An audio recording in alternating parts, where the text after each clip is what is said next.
Good morning, dear students. Today we are going to study about positivism or positive philosophy. Positivism is based on science or scientific method. Positivism is somewhat circular because, according to the most versions, there is an identifiable scientific method. It is generally understood by unitary or positivistic in nature. Okay, ഏതൊരു positivistic ചിന്താഗതികളും scientific ആയിരിക്കും. ശാസ്ത്രീയമായ അടിസ്ഥാനമുള്ള ഏതൊരു പഠനത്തിനെയും positivism അല്ലെങ്കിൽ positive method എന്നാണ് നമുക്ക് പറയാൻ സാധിക്കുക.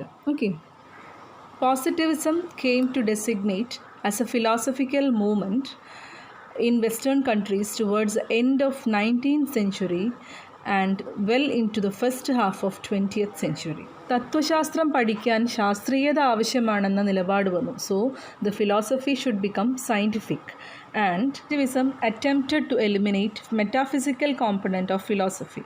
അന്ധവിശ്വാസങ്ങളുടെയും ഭാവനകളുടെയും അകമ്പടി ഇല്ലാതെ ഫിലോസഫിയെ നോക്കിക്കാണാൻ സമൂഹത്തിന് സാധിക്കണമെന്നും പോസിറ്റിവിസം പഠിപ്പിക്കുന്നു. The important contributors to positivism were Francis Bacon, John Locke, Berkeley, David Hume, etc.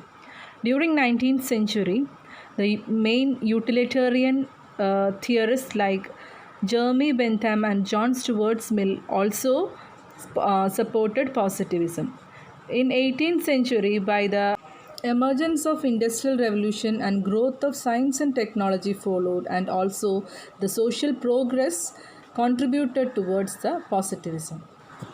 The man who put forward the thesis of positivism or positive philosophy specifically for the first time was Claude Henry Saint-Simon, who tried to extend positivism into social, political, educational, and religious affairs. He had the goal of bringing about reforms in those areas. അക്കാലത്തെ സമൂഹത്തിൽ നിലനിന്നിരുന്ന മതപരമായിട്ടുള്ള ചൂഷണങ്ങളിൽ നിന്നും മോചിക്കപ്പെട്ട ശാസ്ത്രീയതയിൽ അടിസ്ഥാനപ്പെടുത്തിയ ചിന്താഗതികൾ ഈ മേഖലകളിലെല്ലാം പരിവർത്തനത്തിന് കാരണമാകണമെന്ന് അദ്ദേഹം ആഗ്രഹിച്ചിരുന്നു.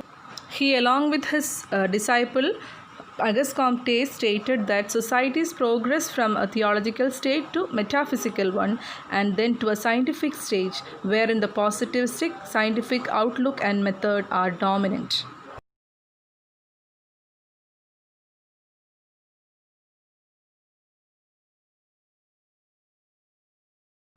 Henry D. Saint-Simon was born on 17th October 1760 and was a French social theorist and founder of socialism.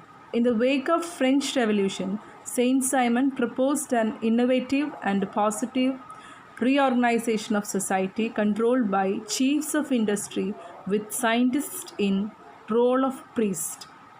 The aim of this society would be to produce things useful to life, and peace would be assured by universal association.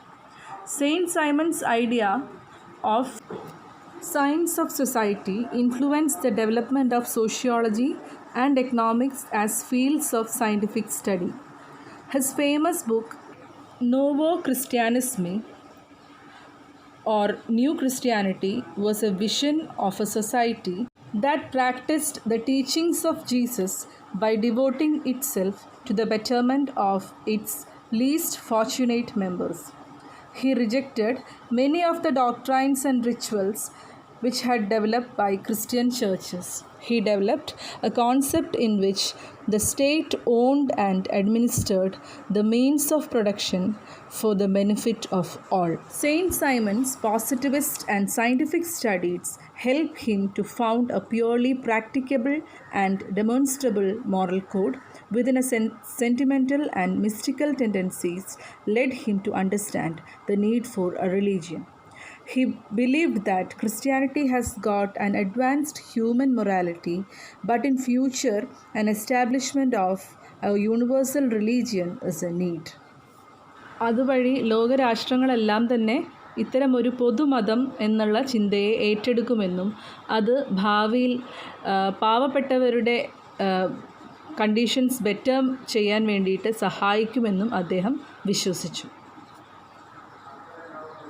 മതവിശ്വാസത്തിൽ അടിയുറച്ചതാണ് saint സൈമൺസിൻ്റെ ചിന്താഗതിയെങ്കിലും new Christianity എന്ന പുസ്തകത്തിന് ശേഷം അദ്ദേഹം ക്രിസ്ത്യാനിറ്റിയിൽ ഉണ്ടായിരുന്ന അന്ധവിശ്വാസങ്ങളെയും അനാചാരങ്ങളെയും ചോദ്യം ചെയ്യുകയും പിന്നീട് Christianity Catholic Protestant എന്നീ വിഭാഗങ്ങളിലേക്ക് വഴിതിരിയുകയും ചെയ്തു. That's all about saint Simon's and his positive philosophy. We shall be continuing our discussion in the next class by discussing about Auguste Comte and his positivism. Thank you.